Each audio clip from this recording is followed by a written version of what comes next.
Crimen y castigo, una mirada contemporánea al derecho penal. Buenos días, buenas tardes, buenas noches. Un saludo especial a quienes nos escuchan hoy en un nuevo episodio de Crimen y Castigo. Yo soy Valentina del Sol. Y yo soy Yesid Reyes, ambos del Departamento de Derecho Penal de la Universidad Externado de Colombia. Hoy hablaremos sobre investigación y persecución penal del crimen organizado. Yesid, tal como conversamos en el último episodio de la temporada 4, en el que hablamos con Luisa Caldas sobre el concierto para delinquir, el fenómeno del crimen organizado no puede enfrentarse exclusivamente a través de tipos penales específicos o de incrementos en las penas. Las estrategias y políticas de prevención e investigación tienen también que implementarse y que planearse. Estas estrategias no solo se construyen desde el Poder Ejecutivo y la Fiscalía, sino que también necesitan de la sociedad civil y de la academia, que con una distancia prudente y reposada pueden hacer contribuciones cruciales a la discusión. Y ese es precisamente el tono de la discusión que vamos a tener hoy. De acuerdo, Valentina. Hace algunas semanas el Departamento de Derecho Penal del Externado y la Alcaldía Mayor de Bogotá convocamos a policías, jueces y fiscales para intercambiar opiniones sobre la forma de enfrentar la inseguridad. Con la participación de magistrados de la Corte Suprema de Justicia, de la Secretaría de Seguridad de la Alcaldía y de nuestros profesores del Departamento de Derecho Penal, se hicieron propuestas que van desde el desarrollo de políticas sociales hasta la creación de nuevos delitos, pasando por la revisión de los protocolos de policía, fiscales y jueces. El contexto actual requiere de una academia activa, conocedora de la realidad social y capaz de interactuar con otras disciplinas para proponer teorías que puedan generar soluciones prácticas. En efecto, yo creo que la academia jurídica tiene mucho por aportar, pero a su vez debemos entrar en diálogo con otras disciplinas y con otros contextos. Nuestros procesos legislativos y de determinación de política pública y de política criminal en concreto suelen carecer de datos empíricos que contribuyan a tomar decisiones informadas. Y estos estudios son producidos por trabajadores sociales, psicólogos, politólogos y no exclusivamente por abogados, y por eso yo creo que es crucial que entremos todos en conversación. Como bien dices, Valentina, la interdisciplinariedad es clave, así como el intercambio institucional y regional de información y conocimientos. Los grupos organizados, la delincuencia organizada, opera bajo dinámicas particulares, según los mercados ilegales, controles estatales y características geográficas de cada país, pero América Latina comparte muchas dinámicas criminales, así como modelos de persecución penal. La interdisciplinariedad y la perspectiva comparada de la que hablan son características que representan muy bien a nuestra invitada de hoy, Mayra Ortiz, abogada de la Universidad Nacional Autónoma de México, magíster y candidata a doctora en ciencia política por la Universidad de Notre Dame, Estados Unidos. Bienvenida, Mayra. Hola, muchas gracias por la invitación. Mayra, empecemos por hablar del contexto que ha inspirado tu investigación, el crimen organizado como problema de seguridad de interés global, con un impacto particular en América Latina debido al alto número de crímenes violentos asociados a estos grupos. ¿Cuál es particularmente el caso de México y Guatemala?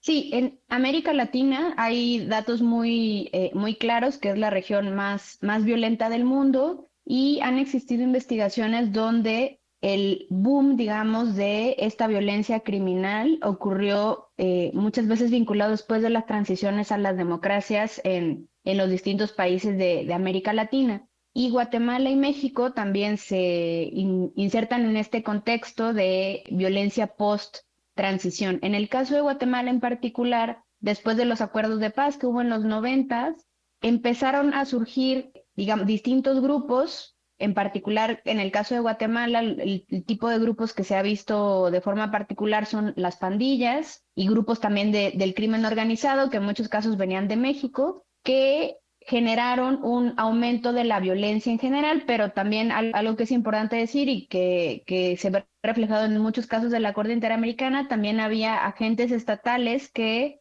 incluso en un momento post-transición estaban inmiscuidos en redes que también generaban violencia. Y en el caso de México, también por el tipo de transición muy particular que hubo, que es un poco distinta a la de la región, donde fue una transición electoral en el año 2000, lo que ocurre después, y que también hay estudios sobre eso, como el nuevo acomodo, digamos, post-transición en la que distintos partidos políticos estaban ahora inmiscuidos en el gobierno, hizo que hubiera una especie de desacomodo, digamos, de los acuerdos que había con organizaciones criminales, y eso en conjunto con la decisión de una estrategia más abierta de combate frontal a la delincuencia organizada, lo que hizo fue que a partir de 2006 ha habido un pico muy pronunciado de violencia criminal, en particular homicidios, pero también con otros delitos como desapariciones, donde al día de hoy más o menos las cifras, por ejemplo, en el tema de desapariciones, que ese es en el que ha existido mayor movilización por parte de la sociedad civil, más o menos se están contando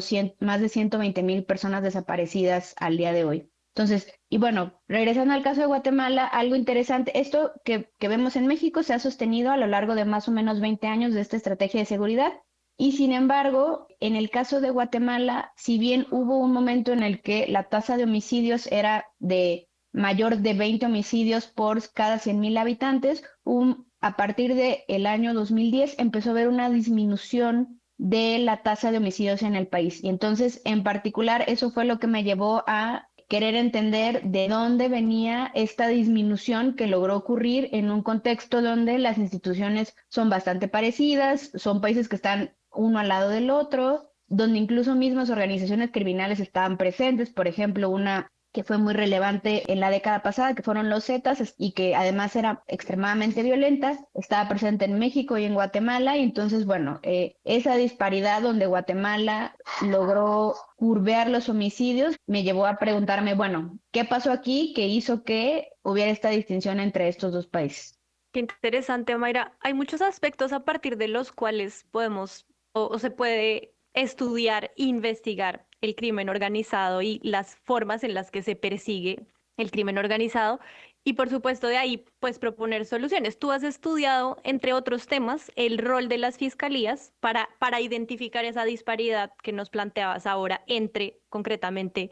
México y Guatemala. ¿Podrías hablarnos un poco de cómo se regulan estas instituciones en México y Guatemala y cuál es la importancia de la reforma de los sistemas penales de tendencia inquisitiva, unos de tendencia acusatoria en los 90 que luego le dieron una particular importancia a la fiscalía con unas características, entre esas la discrecionalidad? ¿Cuál es la similitud entre estas estructuras, como entre esta regulación en México y Guatemala? Sí, también algo muy interesante entre estos dos países es que Guatemala es el primer país que hace la transición del sistema inquisitivo al sistema acusatorio, y ahí se tenía una procuraduría y al momento de la reforma se separa esta figura del Ministerio Público. Entonces, de lo que en la regulación, digamos, que se hace autónoma y se crea esta nueva institución que va a ser el Ministerio Público, que está encargada de la investigación de los delitos, ¿no? Y que es un momento súper interesante porque se crea una nueva institución, es decir, se separa una de otra, pero digamos que nace una cosa nueva en el momento de la reforma. Y en México lo que ocurre, México es de los últimos países que transiciona. Nosotros, la reforma es aprobada en 2008, o sea, bastante tiempo después que en Guatemala. Y aquí algo que me parece muy importante, que es que las fiscalías, si bien o por supuesto que, o sea, venían dentro de la reforma porque pues eran parte de los actores que tenían que adoptar este nuevo sistema acusatorio, las fiscalías no son un tema como muy crucial en el momento de la reforma, como que la reforma en México se enfocó un montón en el tema de la transición a la oralidad, es decir, muchos de los recursos y la capacitación que se dio fue muy pensada en, bueno, cómo les enseñamos a nuestros abogados, o sea, a todos los roles del proceso, ¿no? Al juez, a los fiscales, a la defensa, para poder litigar de esta forma que ya no va a ser escrita. Entonces, es súper interesante porque el espíritu de la reforma, digamos que era muy, muy amplia. En México se piensa mucho como en esta cuestión de transición a la oralidad, y que por supuesto que es importante, ¿no? Eso te genera transparencia, son un montón de beneficios, pero digamos que las fiscalías fueron súper olvidadas al momento de la reforma, como que no se pensó que se tenía que hacer un cambio estructural de repensar cómo funcionaba la institución. Y en el caso de Guatemala puede ser que esté vinculado con esto que yo les contaba, que se crea esta nueva institución del Ministerio Público, donde después de algunos años se repensó mucho qué significaba, cuál era el rol de la fiscalía dentro del sistema de justicia penal. Y si bien, y eso es bien interesante, si bien las regulaciones de cómo existe la fiscalía en los dos países es muy parecido, es decir, son órganos que son, si bien interviene el Poder Ejecutivo en el nombramiento, el fiscal pues tiene un rol primero menos autónomo, luego fue ganando autonomía, pero digamos que al principio los diseños institucionales eran bastante similares, donde los nombramientos tenían algún tinte político y que eso fue avanzando a un sistema un poco más autónomo con los años. Pero en general, digamos, al momento de estructurar adentro de cuáles son las facultades que tienen las fiscalías en torno a la persecución de delitos, son más o menos las mismas. Es decir, el Ministerio Público es quien tiene la rectoría de la investigación en los dos países y que es auxiliado por las policías para recolectar información, pero en general quien dirige es el Ministerio Público. Y como bien dices, Valentina, también otro tema que creo que fue más aplicado en Guatemala de una forma interesante, el tema de la discrecionalidad, pero aquí la discrecionalidad, un concepto teórico importante que empezó a tener mucha atracción en Guatemala fue el tema de la persecución penal estratégica. Entonces, si bien hay discrecionalidad, la discrecionalidad tenía que estar como acompañada de un estudio más amplio de cuáles eran los delitos más relevantes para poder tener un plan de qué delitos perseguir. Y en México la discrecionalidad hubo como una conexión muy fuerte, que no hubo una ruptura con lo que se pensaba en el sistema inquisitivo, donde en realidad no hay una determinación de qué delitos se deben priorizar, digamos, sino que se sigue pensando de esta forma muy básica que en teoría todo debería ser perseguido, que sabemos que de forma práctica pues es imposible perseguir todos los delitos, ¿no? Entonces, en México sigue, si bien se reconoce la discrecionalidad, me parece que sigue siendo bastante subutilizada hasta el día de hoy. Nosotros aquí en Colombia también hicimos ese tránsito del sistema inquisitivo al sistema acusatorio o adversarial. Y bueno, cuando hemos hecho la transición con alguna calma, no ha sido tan rápido como pensábamos inicialmente, pues en términos generales sí estamos haciendo una persecución penal estratégica, por lo que tú misma decías ahora, porque uno de los fundamentos justamente del sistema adversarial es la imposibilidad práctica de perseguir todos los delitos, de tal manera que se tienen que priorizar. Y aún más lo ideal sería que se lograran preacuerdos en la mayoría de esos casos para que sea muchísimo más ágil el proceso penal. Nosotros tenemos aquí incluso dentro de la Fiscalía una dirección especial que está precisamente encargada del combate contra el crimen organizado, porque también tenemos, claro, en Colombia un fenómeno que se está presentando en varios países del mundo, y es una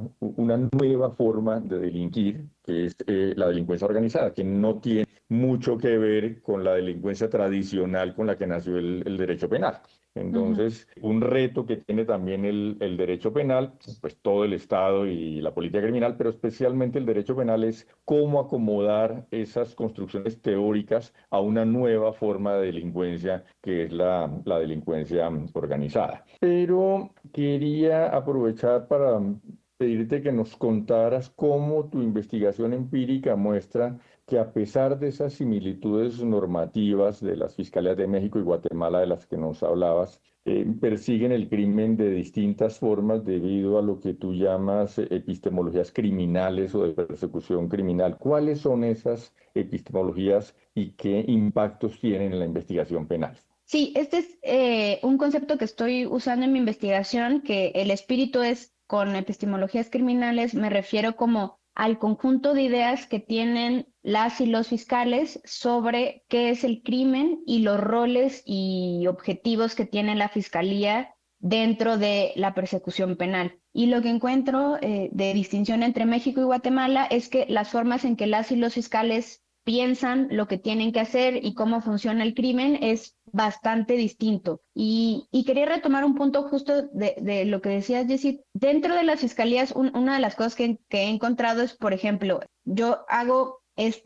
una distinción entre epistemologías criminales burocráticas y epistemologías criminales investigativas. Que burocráticas piensan, y qué es esto que dices, como esta mirada muy tradicional del derecho penal que justo dificulta un poco pensar en esta criminalidad más compleja, donde el derecho penal pues pensaba en individuos, digamos como en esta conexión una persona a un delito, que ante la criminalidad organizada esto se complejiza. Pero en México lo que vemos es que está esta visión como más tradicional, a lo que yo llamo una visión legal sobre el crimen, muy vinculada con esto que ya señalabas, y también en esto que contaba en el momento de la transición, no hubo el rol de las fiscalías, y eso al preguntarle a las y los fiscales, ellos se veían como de una forma muy secundaria, digamos, que frente al conjunto de instituciones que participan en la política criminal, en la aplicación de la política criminal, las y los fiscales se pensaban como muy secundarios, es decir, reactivos frente a lo que tenían que hacer ante la criminalidad, porque había otras instituciones que son las que tenían la batuta, digamos, como puede ser la Secretaría aquí de Seguridad Ciudadana, que es la que antes era de Seguridad Pública, en este caso también ante la militarización de México, la Guardia Nacional, incluso los militares, como que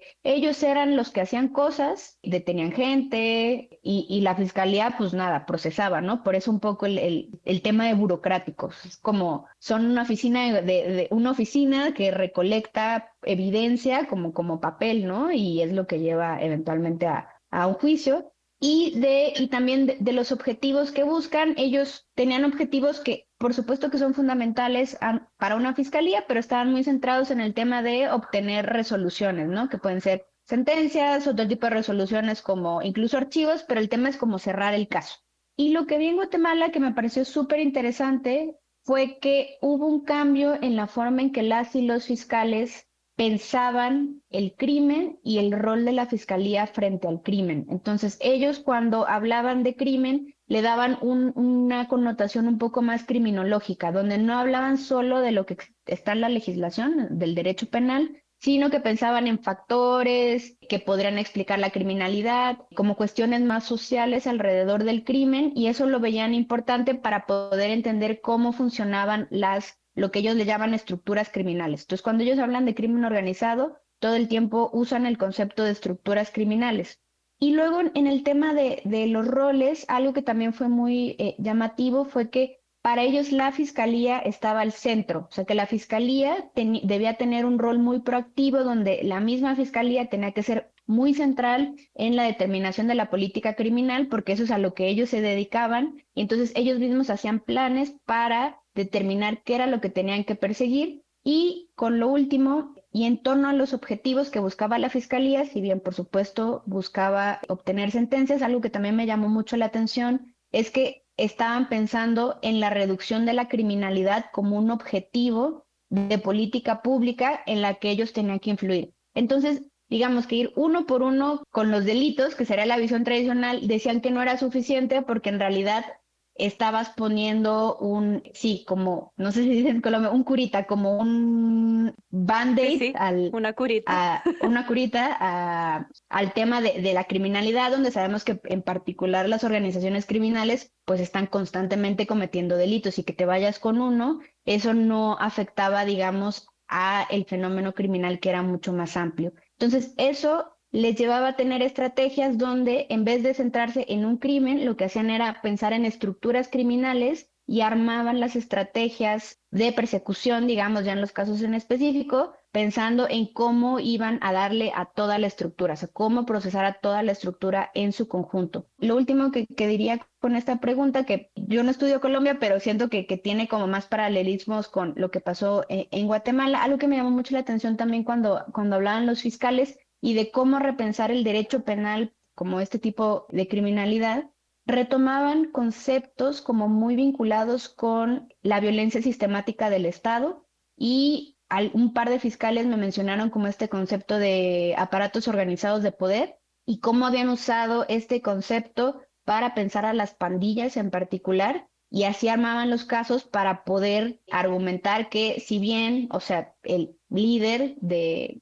la organización no había cometido el homicidio tal cual, hacían una argumentación como de cadena de mando y etcétera, para poder decir que ellos estaban involucrados o sea, que pudieron haber dado la orden porque esto funcionaba como una organización, que me parece súper interesante y que creo que En México yo pienso que es un poco más difícil. Por supuesto tuvimos violencia sistemática del Estado, pero eso no ha sido muy reconocido como de forma general y no ha habido como mucho desarrollo en ese sentido. Creo que es un concepto más difícil de retomar acá, pero yo creo que en Colombia, por todo el desarrollo jurídico que ha habido en ese tema, me parece que es como una avenida interesante para poder pensar este tema del crimen organizado. Mayra, creo que tu investigación da mucho de qué hablar y muchos temas, muchas formas de conectar a la realidad colombiana, sin duda. Y algo que creo que no hemos hablado aquí, pero bueno, conozco un poco tu trabajo. Sé que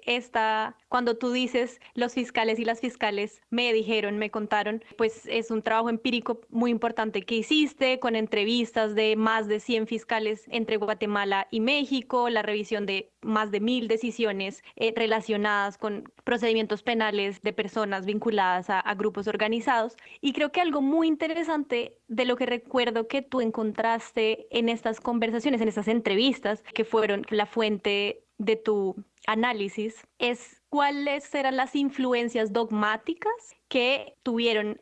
los y las fiscales en uno y otro país. Y creo que la figura de Roxine en particular, que recuerdo que tú mencionabas, creo que le interesaría mucho a nuestros oyentes conocer el rol que estas doctrinas han jugado en la configuración de lo que tú llamas las epistemologías burocráticas e investigativas. Sí, esto es súper interesante porque también me parece que las personas que estuvieron en los distintos lugares, o sea, quienes están operando, y por eso es importante el trabajo empírico, porque si bien obviamente todas y todos estudiamos en la facultad algunos autores, también dependiendo de quién está más presente en un lugar u otro, va a llevar a que estos conceptos sean aplicados en la realidad, ¿no? Entonces, en el caso de México, lo que vi que de la dogmática, digamos, que era una dogmática súper tradicional de derecho penal, digamos, no hubo, y que es lo mismo que les contaba, digamos, a pesar de que hubo una reforma en el sistema, en realidad el derecho se siguió enseñando de una forma muy similar,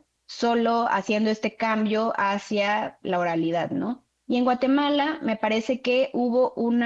y eso es bien interesante. A Guatemala llegaron varios penalistas argentinos, que fueron como muchos de los que movilizaron el tema de la reforma penal, como Julio Mayer, Alberto Binder, y en particular Julio Mayer estudió en Alemania, y hubo como una difusión de ideas que están más vinculadas con como una cosa más moderna del derecho penal, en particular de Roxin, por ejemplo, pero es interesante porque esto llega vía como esta comunidad epistémica que está involucrada con la reforma penal y que retoma a estos autores alemanes y que estos son difundidos para las personas que posteriormente van a operar el sistema de derecho penal dentro de la fiscalía y también que van a ser las ideas que van a influir como para los distintos actores. Y en particular algo que pude detectar es como esta influencia de estas personas de Argentina formando cuadros en Guatemala, donde se discutía como de una forma más teórica cómo podía funcionar el derecho penal y demás, y que estas personas eran quienes capacitaban a las y los fiscales y a las y los jueces. Entonces que estas ideas, digamos que fluyeron de esa forma para que las y los operadores la pudieran usar.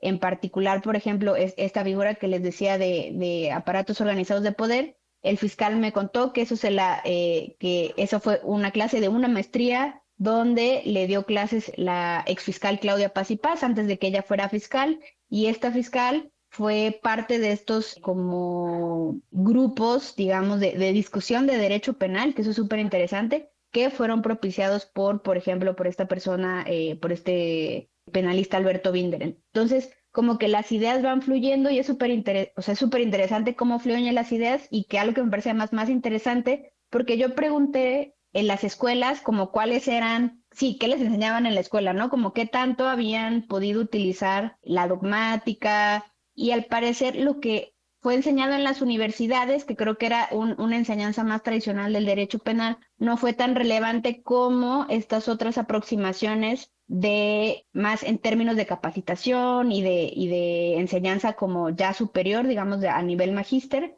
para estos operadores. Entonces también eso es súper interesante, que en realidad sí, como el conocimiento y lo que enseñan las y los profesores, o sea, me pareció súper interesante poderlo ver que sí era algo que fue retomado, ¿no? Por Que parte sí sirve lo que de las... aprendemos. Sí, o lo que enseñamos, ¿no? Sí, toda esa parte que menciona Mayra de la influencia, digamos, de la concepción teórica del delito es importante, pero sobre todo me parece que el delito evoluciona normalmente con mayor rapidez que la forma que tienen los estados de enfrentarlo. Y ese es nuestro principal problema, se ve clarísimo Ujú. en el tema de las drogas. Nosotros estamos enfrentando el problema de las drogas con una fórmula que diseñó Nixon en los 70 y mientras tanto el crimen organizado dedicado a la droga ha cambiado muchísimas veces y siempre llevan ventaja. La capacidad de reinventarse de las organizaciones criminales es mucho mayor que la del Estado. Entonces, hoy el delito o por lo menos una parte importante del delito es crimen organizado. Y una organización es muy compleja, incluso si se dedica al crimen. Entonces, para una organización criminal que capturen uno de los ejecutores de los delitos no es un problema. Ujú. Es lo mismo que le pasa a una empresa cuando despiden a un empleado de bajo rango. Eso no le genera un problema. Las grandes organizaciones criminales les mantienen remuneraciones a las personas que están detenidas, las ubican y les consiguen buenas condiciones en las cárceles. Ahí entra un factor adicional que es corrupción penitenciaria. Y cuando les pagan los abogados y cuando salen de la cárcel mantienen su trabajo. Entonces, toda esa organización criminal tiene que ser enfrentada de una manera distinta a como estamos acostumbrados a enfrentar el crimen individual. No es que el crimen individual haya desaparecido, Ujú. solo que al lado del crimen individual hay un crimen organizado que necesita dos visiones distintas desde el punto de vista del derecho penal para enfrentarlo y que obviamente, como estamos viendo, supone no solamente un cambio en el diseño teórico del delito, sino también, por supuesto, en el manejo de las cárceles. Figuras como esas de los aparatos de poder organizados, que tampoco son tan modernas, va a cumplir 70 años la teoría. Hay otras teorías que se han venido desarrollando después. Son útiles para combatir este fenómeno de organizaciones criminales, pero a veces nos enfrentamos con un problema que Mayra ha mencionado ya varias veces hoy, es la operatividad del sistema, cómo aterrizar eso en el funcionamiento de las fiscalías. Argentina, por ejemplo, está intentando solucionar parte de ese problema llevando a normas el contenido de algunas de esas teorías. Entonces, uno encuentra en Argentina nuevas disposiciones penales en las que prácticamente obligan a aplicar principios como los que se derivan de la teoría de los aparatos de poder organizados. Entonces se dice, por ejemplo, en una norma relativamente reciente, que los integrantes de una organización criminal son responsables por los delitos más graves que cometa cualquier integrante de la organización criminal. Con eso que busca la legislación Ujú. argentina, que los líderes de las organizaciones que normalmente no bajan a cometer el delito respondan por los crímenes más graves que ejecuten sus integrantes. Entonces, a veces el Estado tiene que llevar a normas algunas de esas teorías para modernizar la forma de combatir el crimen. Todo esto que te menciono sobre Colombia, sobre Argentina, es básicamente para preguntarte cuáles son desde tu punto de vista los factores que explican estas diferencias entre las epistemologías de Ujú. los fiscales. Concentrémonos en México y Guatemala, que es que es el centro de tu investigación. ¿Y cuál es la que tú crees que promueve investigaciones más efectivas y más completas de esas dos fiscalías? Sí, ya lo venía adelantando un poquito con mis respuestas anteriores, pero para en muy breve, y que creo que también ayuda a pensar cómo se pueden aplicar estos conceptos al día de hoy. Mi teoría, o sea, mi hipótesis es que la política de memoria sobre la violencia en un país es súper fundamental para poder que lleva a distintas epistemologías. Y en particular, me parece que, y por eso justo pienso mucho el tema de Colombia, donde en lugares donde se ha repensado cómo funciona la violencia, que obviamente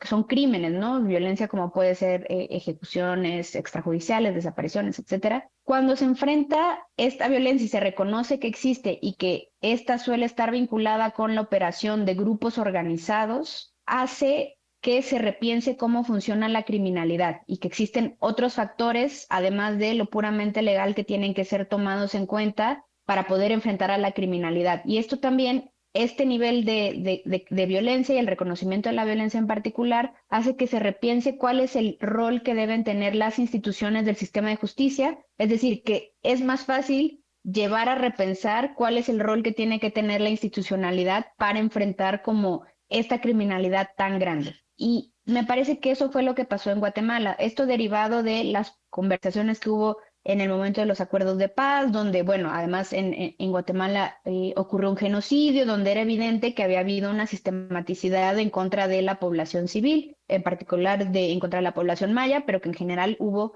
como un nivel de violencia muy grande. Y esto llevó a que las preocupaciones en torno al derecho penal también se pensaran cómo enfrentar a este tema de violencia y cómo hacer frente a las violaciones sistemáticas a derechos humanos. Entonces, eso me parece que llevó a que existiera esta epistemología más investigativa, donde de las características que les decía es que, bueno, ahí la Fiscalía tiene que tener un rol central porque tiene como objetivo reducir la criminalidad a través de inhabilitar a las personas que cometen crímenes o a través de, pero estoy pensando en la palabra en inglés, deterrence, como de... Prevención. Sí, de prevención, pero a través de mandar un mensaje, ¿no? Un mensaje que si hay sentencias, esto lleva a que se disuada, digamos, a cometer mayores crímenes, ¿no? Que se está pensando no nada más en las sentencias, sino cómo logramos que en general esto tenga un impacto más amplio sobre el crimen. Y en el caso de México, en este tema de la política de memoria sobre la violencia, en realidad, como yo ya les decía, si bien en México por muchos años hubo violencia sistemática por parte de un sistema, de un partido único que era una autocracia hasta el año 2000, el tema de la violencia se pensó como algo muy aislado, digamos, como ocurrencias aisladas dentro de este periodo autoritario, donde sí ocurrieron algunas cosas, pero hasta hace muy poco hubo una comisión de la verdad donde se encontraron que hubo más de 8,000 personas desaparecidas, por ejemplo, durante este tiempo, pero eso es algo de lo que no se discutía y principalmente durante el momento de la reforma penal. Es decir, cuando se habló de la reforma penal y qué era lo que necesitábamos hacer, en realidad este tema de cómo lidiar con la violencia no estuvo presente para nada porque ocurrió justo cuando apenas estaba habiendo un incremento en la violencia. Entonces, eso no fue un tema del que se pensara y que ahora que tenemos mucha violencia criminal, es más difícil pensar en qué herramientas son las de las cuales podemos echar mano que en los casos donde hay un reconocimiento de la violencia y que se desarrollaron algunas herramientas más vinculadas con temas de derechos humanos, se pueden echar mano, que son esta figura que sí que es bastante antigua, como decías decir, pero que se está repensando, digamos, para pensar en la violencia, que es lo que acabas de decir en Argentina, que digo, como echándole agua a mi teoría, sí, en Argentina también ocurrió esto, ¿no? O sea, hay un reconocimiento de la violencia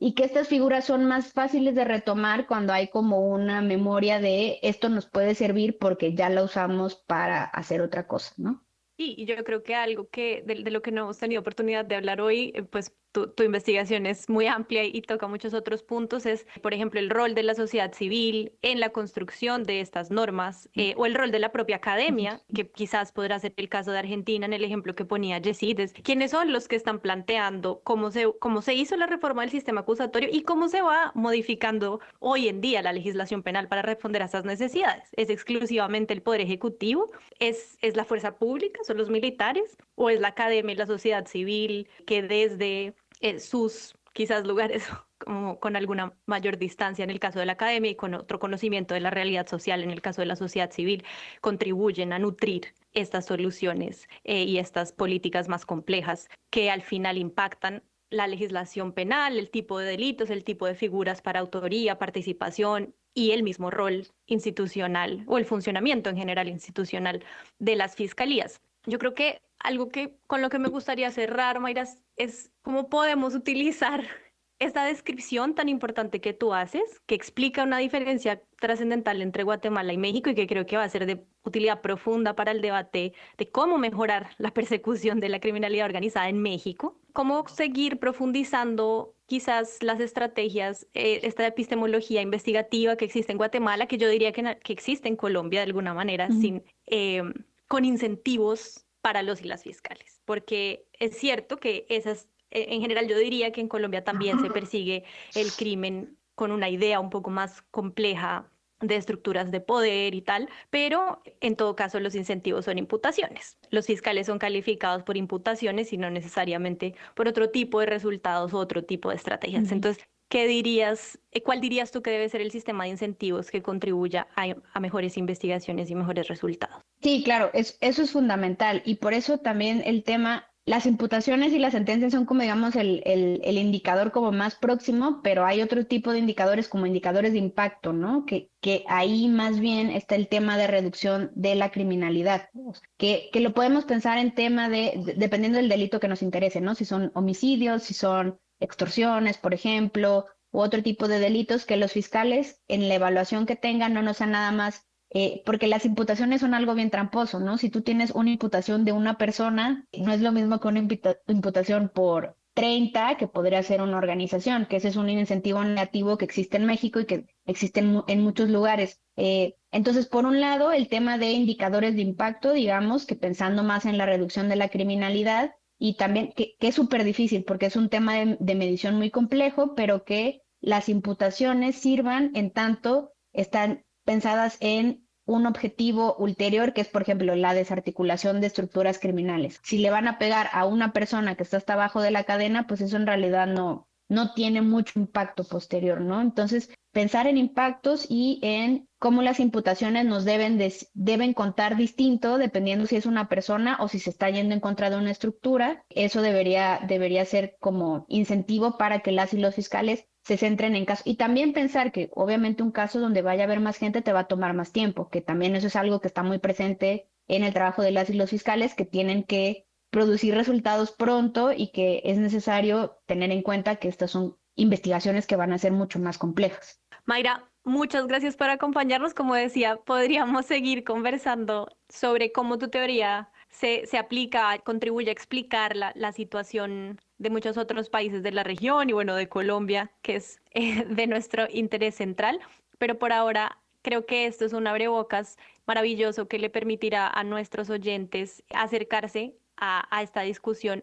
con otra mirada y con otros insumos que no son exclusivamente jurídicos y normativos. Yesid, nos hizo falta Camilo hoy con su particular expertise sobre la Fiscalía General, pero ha sido un gusto compartir este espacio hablando con ustedes sobre la discrecionalidad de la Fiscalía y sobre estrategias para mejorar la investigación y persecución penal. Por supuesto, gracias a quienes nos escucharon en el episodio de hoy. Escríbanos con sus opiniones sobre este u otros temas que les gustaría tratar en esta temporada a través de la herramienta de comentarios de la plataforma donde nos escucha o mediante el correo crimenycastigo@uexternado.edu.co. Y para conocer más información sobre este podcast y otras actividades del Departamento de Derecho Penal y Criminología de la Universidad Externado de Colombia, les invitamos a buscarnos en X, Instagram, Facebook y TikTok como @derechopenalus.